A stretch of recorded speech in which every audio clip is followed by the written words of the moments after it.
নমস্কার বন্ধুরা, আমার রান্নাঘরে আপনাদের সবাইকে অনেক অনেক স্বাগত জানাই। আজকে আমি বানাবো বাচ্চাদের খুবই পছন্দর একটা ব্রেকফাস্ট আলু স্যান্ডউইচ। আর এই স্যান্ডউইচটা বানানোর জন্য কিন্তু আমাদের কোনো রকম স্যান্ডউইচ মেকারের প্রয়োজন পড়বে না। আমরা ঘরে রুটি বানানোর যে লোহার তাওয়া থাকে সেরপরেই এই স্যান্ডউইচটা বানিয়ে দেখাবো। আর একদম আলু স্যান্ডউইচটা আমি অন্য রকম করে আজকে বানাবো বন্ধুরা। আপনাদের যদি ভিডিওটি পছন্দ হয় ভিডিওটিকে লাইক করবেন, চ্যানেলটাকে সাবস্ক্রাইব করে নেওয়ার অনুরোধ রইল। আর ভিডিওটি পুরো দেখবেন বন্ধুরা দয়া করে। তো এখানে দেখুন আমি 3টে আলু নিয়েছি, সিদ্ধ আলু। আলুগুলো আমি এইভাবে ছোট ছোট করে কেটে নেব। আমরা কিন্তু স্যান্ডউইচ বানানোর জন্য আলুগুলো সিদ্ধ করে ম্যাশ করে নিই। আজকে আমি ছোট ছোট করে কেটে নিয়েছি। আর একই রকম করে শিমলা মির্চ, গাজর আর পেঁয়াজও কেটে নিয়েছি।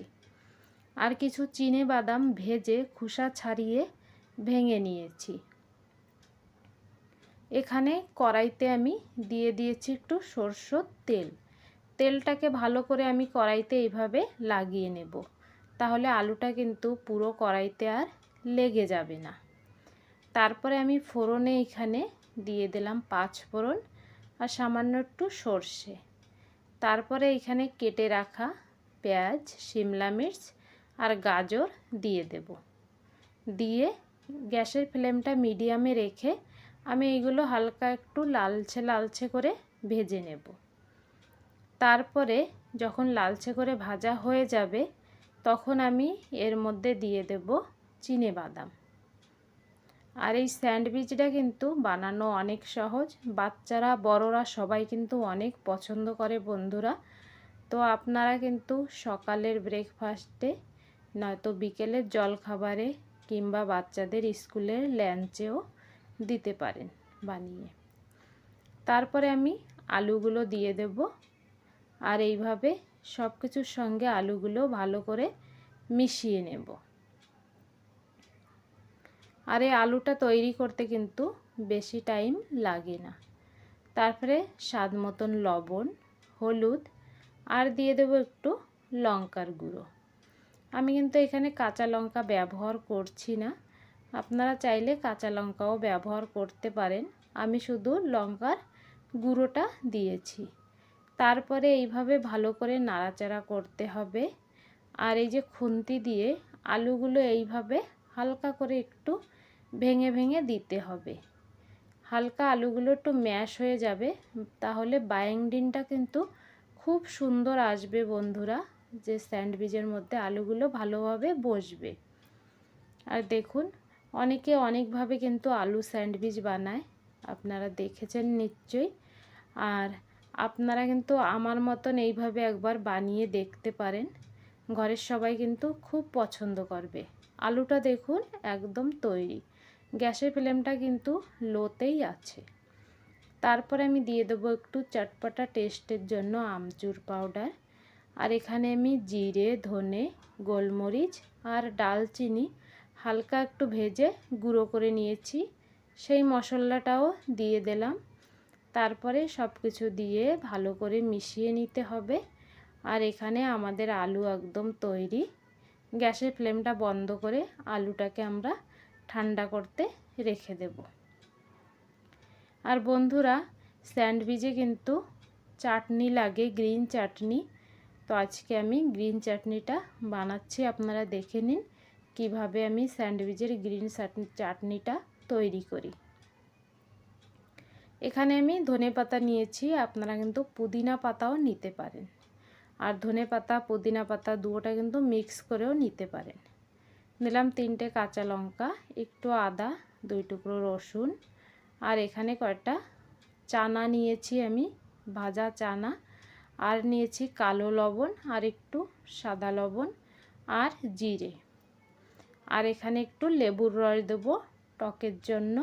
আপনারা কিন্তু একটু দইও দিতে পারেন, লেবুর রস লেবু যদি না থাকে 1 চামচ মতন দই দিতে পারেন। আর লেবুর রসটা দিলে না এখানে যে চাটনির রঙটা খুব সুন্দরই থাকে, একদম গ্রিন থাকে, কালো পড়ে না। তারপরে এখানে আমি ঢাকনাটা লাগিয়ে আগে এটাকে একবার পিষে নেব, তারপরে আমি জল দিয়ে পিষবো। শুকনো শুকনো পিষেছি, দেখুন এরকম হয়েছে। এবার আমি এর মধ্যে দিয়ে দেবো সামান্য একটু জল, দিয়ে আরও 1 থেকে 2 বার ঘুরোলেই চাটনিটা এখানে তৈরি। দেখুন বন্ধুরা, চাটনিটা কি সুন্দর আমাদের তৈরি হয়ে গিয়েছে। রঙটাও কিন্তু খুব সুন্দর এসেছে আর একদম গাঢ় চাটনি হয়েছে। স্যান্ডউইচে কিন্তু এরকম চাটনিরই দরকার পড়ে। চাটনিটা একটা প্লেটে নামিয়ে নেব। আর এখানে আমি নিয়েছি 4 পিস ব্রেড, আর এটা কিন্তু সাদা ব্রেড নিয়েছি, আপনারা যে কোনো রকমের ব্রেড নিতে পারেন। ব্রেডের উপরে এখানে আমি গ্রিন চাটনিটা ভালো করে লাগিয়ে নেব। এইভাবে স্যান্ডউইচ বানালে কিন্তু বন্ধুরা খেতেও অনেক ভালো লাগে, যে কোনো কেউ পছন্দ করবে এই স্যান্ডউইচ। তো দেখুন এইভাবে ভালো করে গ্রিন চাটনিটা আমি লাগিয়ে নেব একটা ব্রেডে। আর আরেকটা ব্রেডের উপরে এখানে আমি টমেটো সস লাগিয়ে নেব। গ্রিন চাটনিটা ঝাল ঝাল আর এই টমেটো সসটা মিষ্টি মিষ্টি। আর যে আলুটা আমি তৈরি করেছি ওটা একদম চটপটা আলু, তো টক ঝাল মিষ্টি খুব সুন্দর কিন্তু টেস্ট আসবে এই চাটনিতে, এই স্যান্ডউইচে। তারপরে এখানে আমি যে গ্রিন চাটনির ব্রেড, ওর উপরে আমি ভালো করে আলুটাকে এভাবে লাগিয়ে নেব। আর ওই ব্রেডটা দিয়ে আমি এইভাবে ভালো করে চেপে দেব, দেখুন। আর বন্ধুরা এখানে আমি রুটি বানানোর তাওয়ার উপরে দিয়ে দেব একটু বাটার, সামান্য একটু বাটার দিয়ে এইভাবে আমি বাটারটাকে গলিয়ে নেব। আপনারা কিন্তু ঘি দিয়েও তৈরি করে নিতে পারেন, তবে তেল দিয়ে কোনো দিন এই স্যান্ডউইচটাকে ভেজে নেবেন না, ভালো লাগবে না। দেখুন, তারপরে গ্যাসের ফ্লেমটা লোতে রেখে আমি 1 থেকে 1.5 মিনিট এর মতন এইভাবে ঢাকা দিয়ে রেখে দিয়েছিলাম। তারপরে আমি ঢাকনাটা উল্টে এইভাবে পাল্টে দেব। সাইড থেকে একটুখানি দিয়ে দেব আমি বাটার, আর ব্রেডটাকে পাল্টে দেব, আর ব্রেডের উপরে এবার বাটার লাগাবো। এইভাবে যদি বাটার লাগান, হালকা হালকা করে বাটার লাগাবেন আর ব্রেডটাকে সেঁকবেন, তাহলে এই স্যান্ডউইচ কিন্তু খুবই ক্রিস্পি হয় বন্ধুরা, অনেকই ক্রিস্পি হয় এই স্যান্ডউইচ, একদম মুচমুচে, খেতে অনেক ভালো লাগে। তো দেখুন অল্প অল্প করে এইভাবে আমি বাটার লাগাবো আর এইভাবে উল্টে পাল্টে ছেঁকে নেব একটু চেপে চেপে খুন্তি দিয়ে। এই দেখুন আবার এটা পাল্টে দিলাম, আবার এর উপরে আমি একটু বাটার লাগাবো, লাগিয়ে এটাকে আবার আমি পাল্টে দেব। যেখানে যেখানে সাদা আছে এইভাবে বাটার পুরোটাই লাগাতে হবে, আর ভালো করে চেপে চেপে আবার এটাকে ভেজে নিতে হবে। তো দেখুন বন্ধুরা, অনেকই সহজ কিন্তু বানানো, খেতে অনেক ভালো লাগে। কোনো রকম স্যান্ডউইচ মেকার ছাড়াই আপনারা রুটি বানানোর তাওয়ার উপরে খুব সুন্দর স্যান্ডউইচ বানিয়ে নিতে পারবেন। এইভাবে আমি স্যান্ডউইচগুলো সব তৈরি করব। তো আপনারা দেখতে পাচ্ছেন স্যান্ডউইচগুলো কি সুন্দর করে এখানে ভাজা হচ্ছে।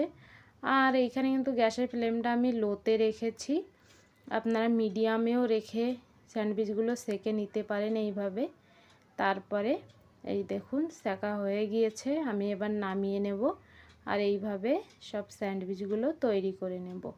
আর এগুলো মাঝখান থেকে কেটে এইভাবে সার্ভ করব। বাচ্চাদের স্কুলের টিফিনের লাঞ্চেও কিন্তু আপনারা এইভাবে দিতে পারেন, বাচ্চারা খুবই পছন্দ করবে বন্ধুরা।